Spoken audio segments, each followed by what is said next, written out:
We come forth not to get you to believe anything. We see great diversity in that which you believe. And in all of that, there is perfect balance. And so we come forth not to alter your beliefs, but to reacquaint you with the eternal laws of the universe. And we are here to express all of that to you in detail. Let's talk a little bit about the nature of desire from, now don't get freaked out, a quantum physics point of view. Oh my God, this is going to talk about physics. I don't want to listen. Relax. You're going to enjoy this.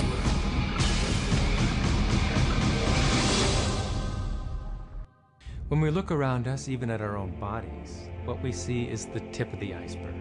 We could say the classical tip of an immense quantum mechanical iceberg. Everything in the universe is energy. Your body's energy. The room you're living in is energy. Everything you want is energy. And that's not a new idea. A fuzzy-haired guy in 1925 wrote on his chalkboard, E equals mc squared. And we couldn't grasp what that meant. What that says is on one side of the equation is mass and light and everything that we perceive, but it all equals energy. Everything is energy. And let me help you understand that just a little bit.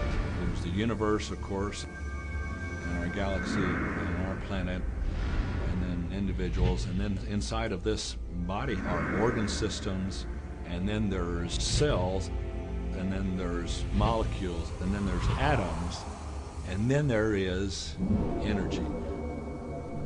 So there are a lot of levels to talk about something on, but when you get down to it, everything is energy. There's enough energy sitting in there, in one atom, to do amazing things, to possibly even open up the doorways to lighting an entire city.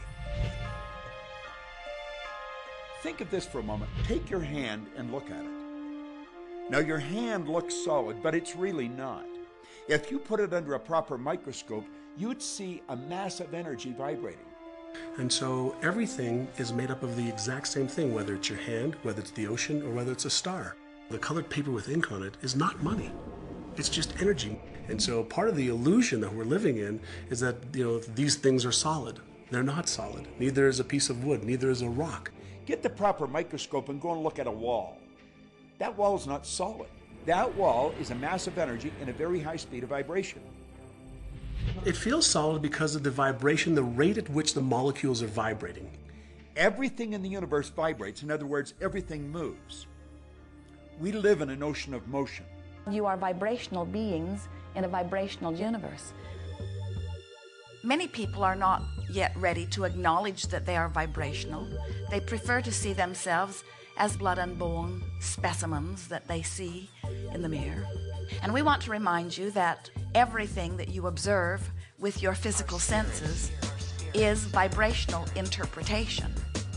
In other words, you hear because your ears translate vibration. You see because your eyes translate vibration. You smell because your nose translates vibration. Your fingertips are translating vibration. Your tongue is translating vibration. All of your senses are about the translation of vibration, and that's why you are able to perceive your environment in the way that you do.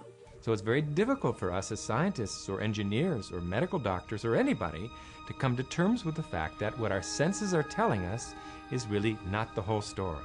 We've been so taught to live with our physical senses, hear, see, smell, taste, and touch. But our physical senses lie. Our physical senses don't tell us the truth.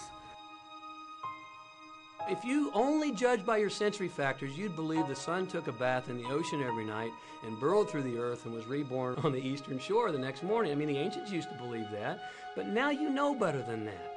If you judged only by your sensory factors, you'd believe that train tracks met in the distance. But you know better than that, and you turn away from your senses. If you lived only by your sensory factors, you'd believe that a dog whistle made no sound. But you know better than that, so you turn away from your sensory factors and you stand out in your yard and you blow away. And yet how many times, if we're not careful, do we find ourselves living at nothing more than the sensory level?